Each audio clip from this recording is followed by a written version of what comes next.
continuons dans notre série d'été sur les psaumes qui changent la vie.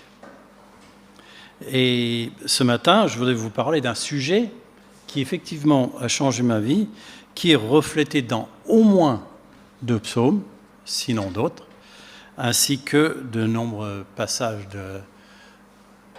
de la parole de Dieu. Il s'agit du sujet de la satisfaction. Donc c'est mon thème pour ce matin. Et bon, comme à mon habitude, lorsque j'évoque un mot-clé, j'aime bien voir des définitions. Et c'est avec ça que je vais commencer.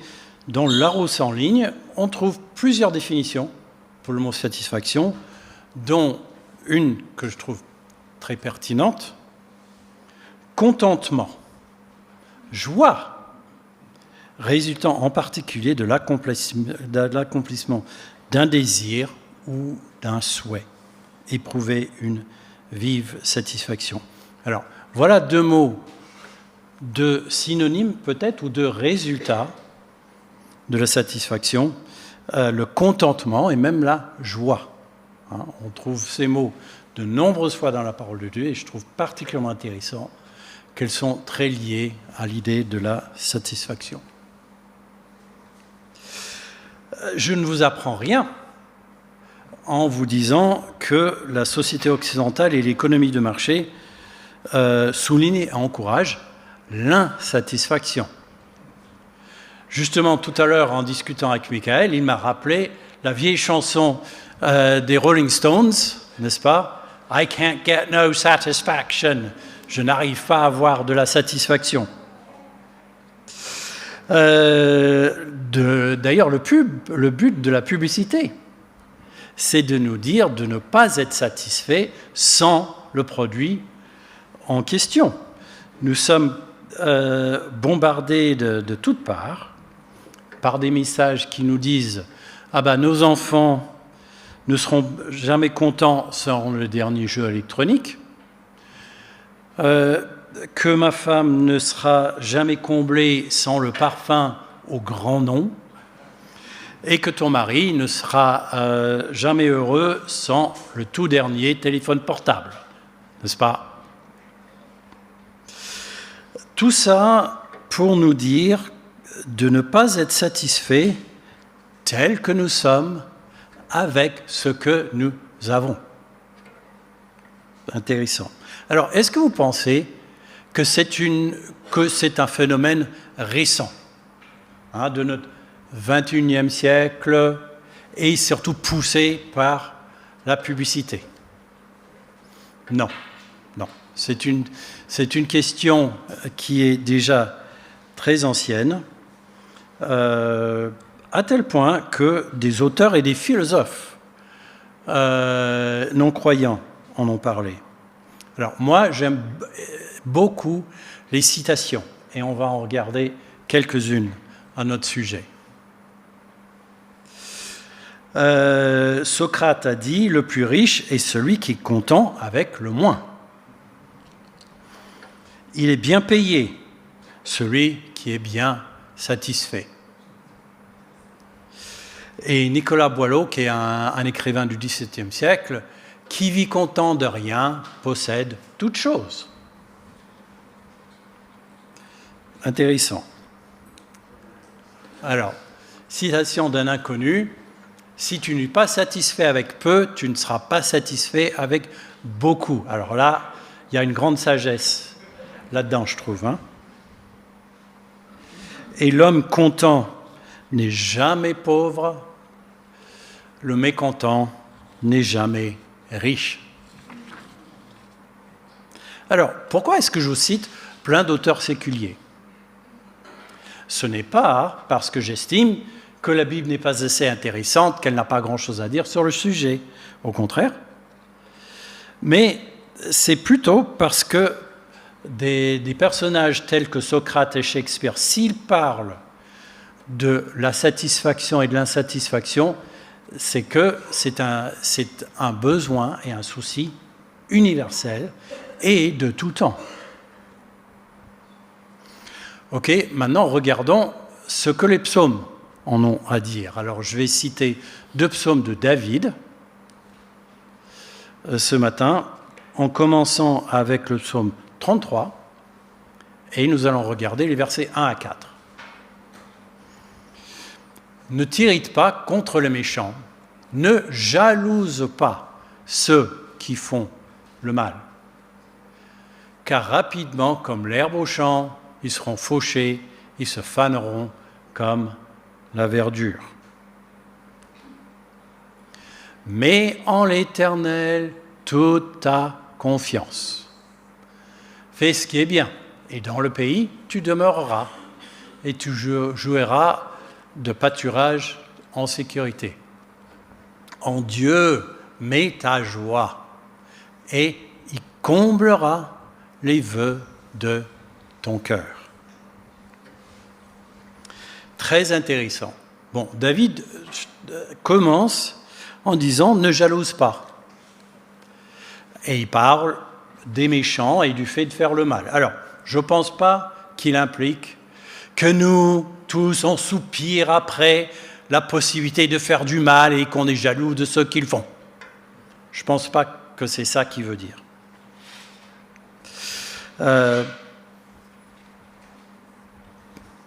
Je pense qu'il dit plutôt qu'il ne faut pas être jaloux de ce que les autres ont et que nous n'avons pas. Que ce soit le confort matériel, le pouvoir, pour un célibataire, le fait d'être marié, pour un couple sans enfants, le fait d'avoir des enfants, peut-être.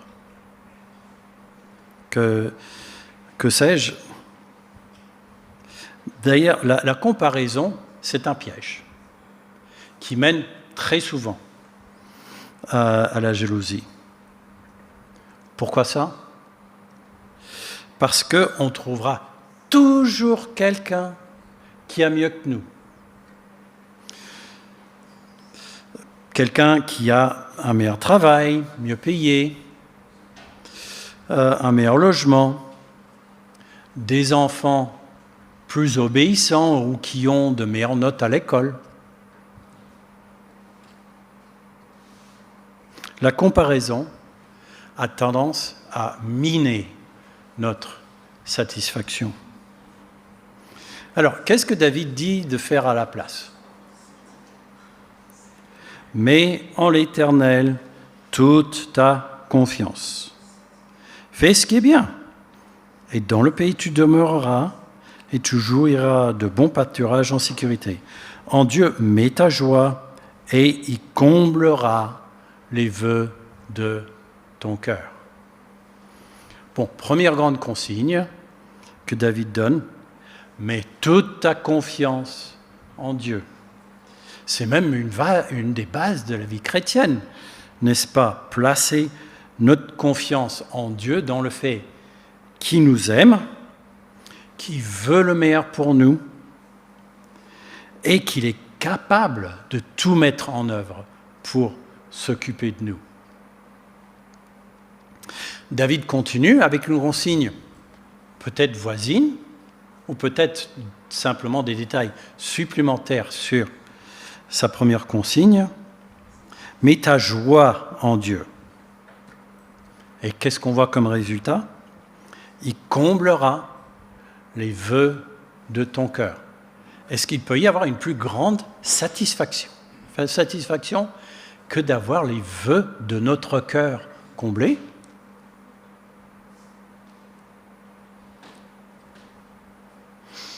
Alors, mais, ok, qu'est-ce que ça veut dire d'avoir les vœux de notre cœur comblés? Certains prédicateurs diraient « on sera tous riches ». Bon, vous reconnaissez là tout de suite ce qu'on appelle la théologie de la prospérité, chose à laquelle je n'adhère pas du tout. Mais, ok, pour ne pas tomber dans la théologie de la prospérité, est-ce qu'il faut prendre une sorte de vœu de pauvreté? Est-ce qu'on est censé mettre une croix sur le confort et vivre avec le strict minimum? Je n'adhère ni à la pensée que tout chrétien doit être pauvre, ni à celle où tout chrétien doit être riche. Je pense qu'il faut regarder la question autrement. Je crois fermement que Dieu veut que nous soyons contents, que nous soyons satisfaits, mais en lui et avec ce qu'il nous donne. Dieu veut nous satisfaire, mais lui-même. D'ailleurs, je pense à un chant, vers Jésus, lève les yeux. Vous connaissez sans doute. Il débute, vers Jésus, lève les yeux, contemple son visage merveilleux, et les choses de la terre pâliront peu à peu, si tu lèves vers Jésus les yeux. C'est vrai, plus nous sommes investis dans notre relation avec Dieu, les choses de la terre, les choses ici, entre autres les choses matérielles, prendront de moins en moins d'importance. Mais ne spiritualisons pas en pensant que Dieu veut seulement une sorte de satisfaction spirituelle béate et qui ne s'intéresserait pas à toute notre vie, à ce que nous vivons, nos relations avec d'autres personnes, nos besoins matériels et d'autres choses encore.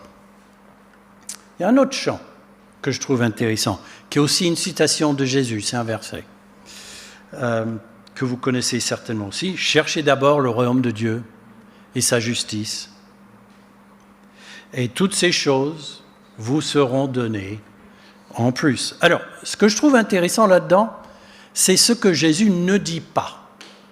Il ne dit pas, t'occupe absolument pas des choses matérielles, ils vont toutes tomber tout cuit du ciel. Non, c'est pas ça qu'il dit. Il dit cherchez d'abord mon royaume et la justice, et j'y inclus notre relation avec lui, et le reste viendra. C'est donc une question de priorité.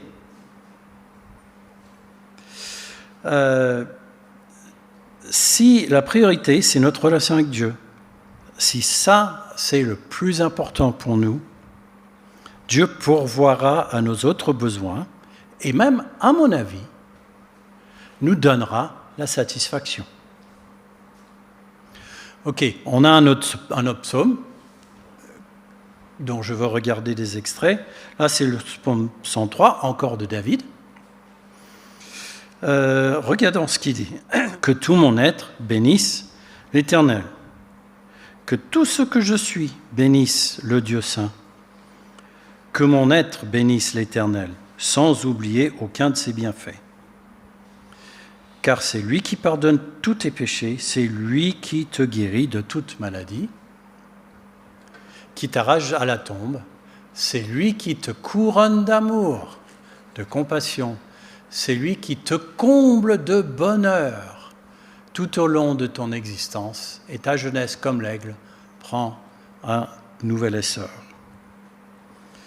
David commence, comme il le fait dans beaucoup de psaumes, à bénir Dieu en parlant de ses qualités, ses bienfaits, c'est-à-dire les choses qu'il fait pour nous par amour. Et parmi ces choses, je remarque les versets 4 et 5. C'est lui qui te couronne d'amour, qui te comble de bonheur tout au long de ton existence. Une autre version dit, c'est lui qui rassasie de bien ta vieillesse. Bon, j'espère que c'est plus que la vieillesse qui rassasie de bien. C'est pas mal d'être comblé de bonheur, d'être rassasié de bien, n'est-ce pas?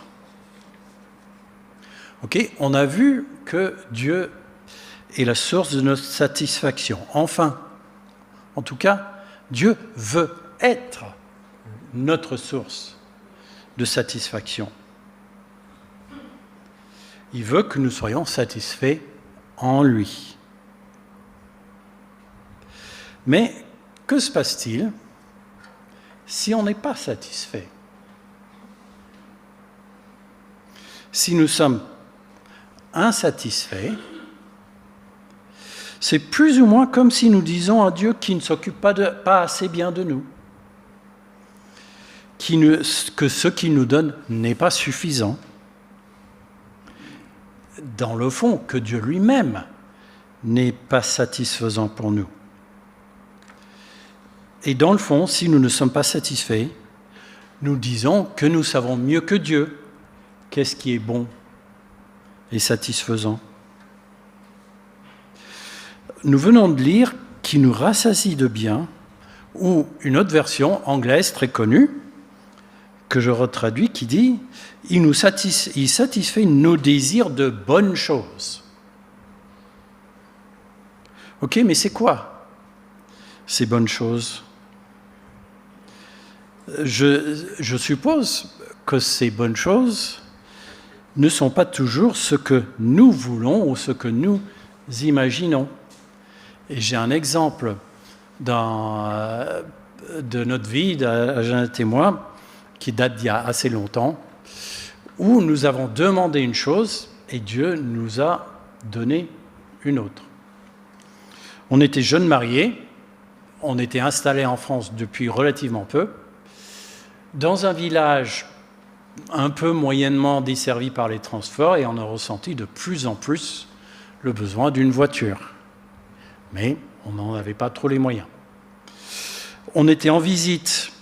On avait lu aussi, à cette époque, un livre d'un grand auteur chrétien qui a dit qu'il faut prier de manière spécifique. Non pas parce que Dieu allait nous donner absolument tout dans le plus petit détail, ce qu'on voudrait, mais plutôt pour être honnête avec Dieu et mettre à sa lumière nos souhaits, nos désirs par la prière. Donc, on était en visite dans une église en Angleterre. On a fait une présentation au culte et on nous a demandé, OK, comment on peut prier pour vous ? Et on a répondu, on a besoin d'une voiture. On a prié. On se rassied et le monsieur derrière nous se penche et me dit dans l'oreille, nous, on a une voiture que vous pouvez avoir. Bon, OK. Alors, il s'avère... Alors, déjà, j'avais oublié les critères qu'on avait donnés dans notre prière spécifique pour la voiture. On avait réfléchi, OK, Ford Escort, voiture d'assez bonne taille à l'époque, 5 portes pour pouvoir embarquer des passagers, etc. Jusqu'à la couleur gris métal foncé. Jeannette voulait une intérieure bleue. OK, soit. Et moi, dernier petit détail, essuie-glace arrière, parce qu'il n'y avait pas toutes les voitures à l'époque qui en avaient. Et je trouvais que c'était vraiment commode d'avoir ça. OK, donc, on nous propose une voiture. Il s'avère que la voiture en question, est récente, une occasion récente, c'était pas une Ford Escort, c'était une Mini. Donc pas une voiture de bonne taille, mais une voiture minuscule, d'une quinzaine d'années d'âge, s'il vous plaît. Bon, alors, le dilemme. En discutant avec le pasteur, qui est aussi un grand ami, il nous explique que c'était un couple de jeunes chrétiens et que c'était un vrai sacrifice pour eux de nous offrir cette voiture. Et moi, je pense que donner quelque chose de manière sacrificielle, c'est un acte spirituel dont il est question dans la parole de Dieu. Et qui sommes-nous pour empêcher ce couple d'accomplir cet acte spirituel qui plaît très certainement à Dieu? Donc, on a décidé d'accepter cette voiture. Bon, on a pu la conduire pendant un peu de temps, pendant qu'on était encore en Angleterre, et finalement, c'était assez rigolo hein, de conduire une petite Mini et tout. Mais le monsieur donc, nous a donné quand même une dernière consigne. Il a dit, un jour, quand cette voiture mourra, ne la mettez pas à la casse. Avertissez-moi, je viens la récupérer parce que je veux la restaurer. Bon, 15 jours plus tard, juste avant notre retour en France, on entend un grand bruit de la voiture derrière. On l'a fait examiner, c'était le châssis qui avait rouillé et qui s'était cassé. Et bien sûr, la réparation était au-delà de nos moyens et était bien plus que la valeur de la voiture. Donc, on a contacté le monsieur en disant, ma foi, la voiture est morte un petit peu plus tôt que ce qu'on imaginait, et il était d'accord pour venir la chercher. Alors, et on est rentré en France sans voiture. Est-ce que c'était un retour à la case départ? Je ne sais pas, mais on a continué à prier. Et 4 mois plus tard, nous avons reçu plusieurs dons importants et on a pu acheter une Ford Escort, occasion récente, gris métal foncé, intérieur bleu et gris, essuie-glace arrière. Qu'est-ce qu'on peut en conclure? Je ne sais pas, mais je suis convaincu que pour la vie spirituelle de ce couple, il fallait absolument qu'on accepte leurs dons. Et Dieu a fini par nous donner exactement ce qu'on demandait.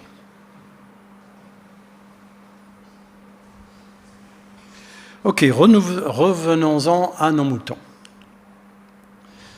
Nous en étions au psaume 103, qui dit que Dieu nous rassasie de bien, il satisfait même nos désirs de bonnes choses. Alors, je vois 3 choses intéressantes dans ce passage.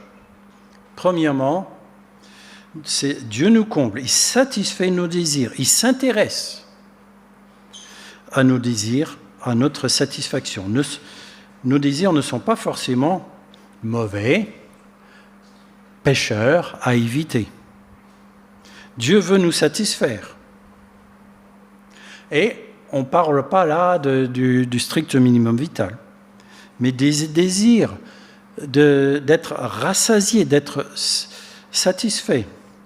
Et effectivement, des désirs non comblés peuvent poser des problèmes, et il n'y a pas que nous, les chrétiens, qui voyons ça comme un problème. Un des principes de base du bouddhisme, c'est d'éliminer tout désir. Intéressant.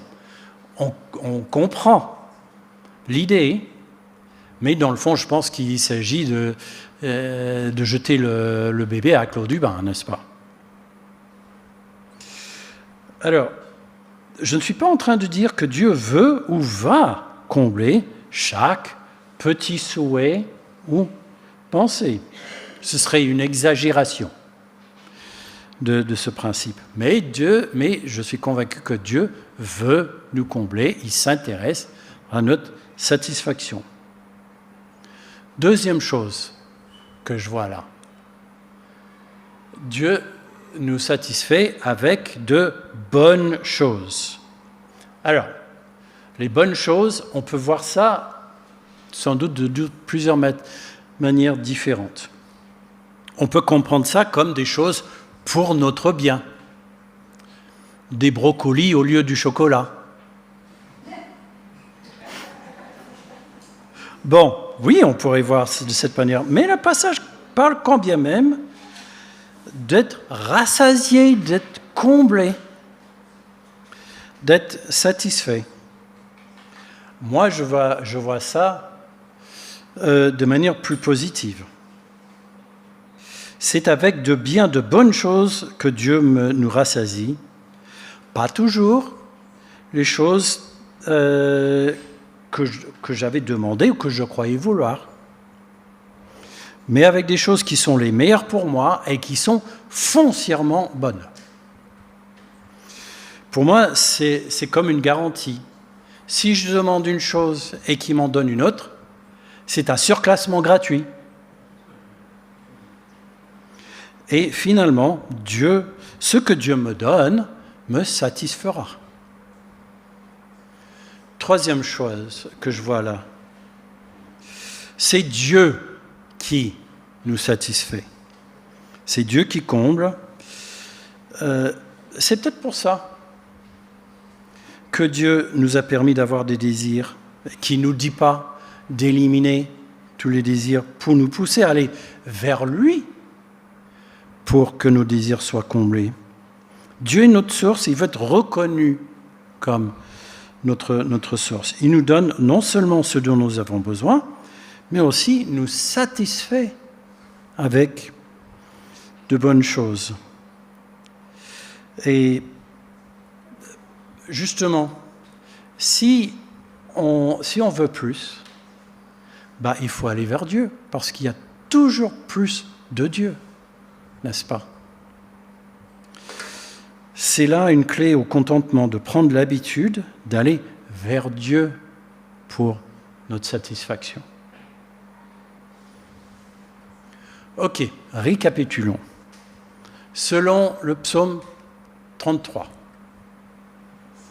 Dieu comblera les vœux de notre cœur si nous plaçons notre confiance en lui. Attention, ne jalousons pas les personnes qui ont certaines choses que nous n'avons pas. Alors, souvenez-vous, la comparaison est souvent un piège. Et selon le psaume 103, Dieu nous rassasie de bien. Il satisfait nos désirs avec de bonnes choses. Dieu n'est pas contre le fait que nous ayons des désirs, car Dieu veut nous combler. Il nous comble de bonnes choses, des choses qui sont satisfaisantes, pas le strict minimum, mais pas toujours ce que nous imaginons ou pensons vouloir. C'est Dieu qui nous comble. Il est la source de notre satisfaction. Il veut que nous cherchions, il ne veut pas que nous cherchions notre satisfaction ailleurs. Il veut que nous allions vers lui pour être comblés, pour être satisfaits. Prions. Seigneur, aide-nous toujours à nous souvenir que tu veux que nous soyons satisfaits en toi. Et aide-nous toujours à aller vers toi pour chercher la satisfaction. Amen.